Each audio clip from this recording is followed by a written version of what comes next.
बुल्ढाना जिले के संग्रामपुर तहसील के किसानों के लिए आज का दिन बड़ी सौगात लेकर आया है। अरकशेरी लघु सिंचाई परियोजना के तहत बंद पाइपलाइन वितरण प्रणाली का आज भव्य भूमि पूजन किया गया। पूर्व मंत्री और स्थानीय विधायक डॉक्टर संजय कुटे ने इस 25 करोड़ रुपए की महत्वाकांक्षी योजना की नींव रखी। इस परियोजना के पूरा होने से क्षेत्र के करीब 1800 हेक्टेयर से ज्यादा कृषि भूमि को सिंचाई की सुविधा मिलेगी, जिससे किसानों की वर्षों पुरानी समस्या दूर होने की उम्मीद है। संग्रामपुर तहसील के सोनाला परिसर में आज उत्साह का माहौल रहा, जहां विधायक डॉक्टर संजय कुटे के हाथों अरकशेरी लघु सिंचाई परियोजना के नए चरण का आगाज हुआ। 25 करोड़ रुपए की लागत से तैयार होने वाली इस क्लोज्ड पाइपलाइन जल वितरण प्रणाली से सोनाला, वारखेड़, संग्रामपुर और दानापुर समेत कुल 8 गांव के किसानों को सीधा लाभ मिलेगा।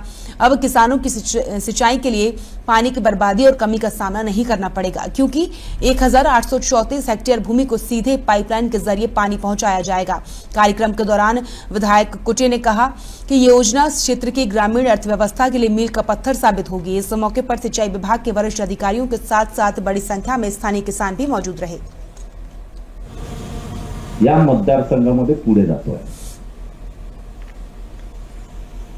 मला माहिती नाही, तुम्हाला माहिती नाही, पण मला माहिती आहे की मी जेव्हा राजकारणात आलो, म्हणजे आज पार्श्वभूमी सांगतो आता की जेव्हा राजकारणामध्ये येण्याचं मी एक केलं की आपल्या राजकारणामध्ये गेलं पाहिजे। आता त्यावेळेस तुम्ही फार लहान होतो, तुमच्यासारखे बरेचसे मुलांचं स्वप्न असते की मी याच्यात गेलो पाहिजे, या पदावर गेलो पाहिजे, या क्षेत्रात मी पुढे पाहिजे, त्या क्षेत्रामध्ये मी पुढे गेलो पाहिजे, असं प्रत्येकाचा असं वाटत राहतं। मलाही वाटायचं की मी राजकारणात पुढे गेलो पाहिजे, लहानपणापासून तर वाटायचं।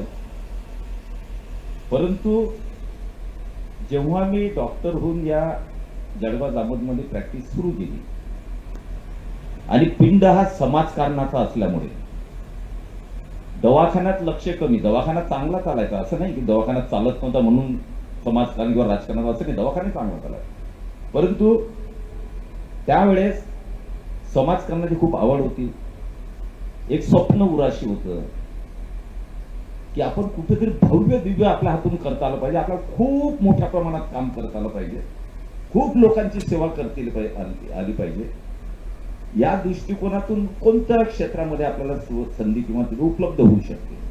समाजकारण करत करता करता करता जनमानसामध्ये थोडीफार एक झाली, त्यावेळेला सोनारावाले थोडे नाराजही झाले 2004 मध्ये।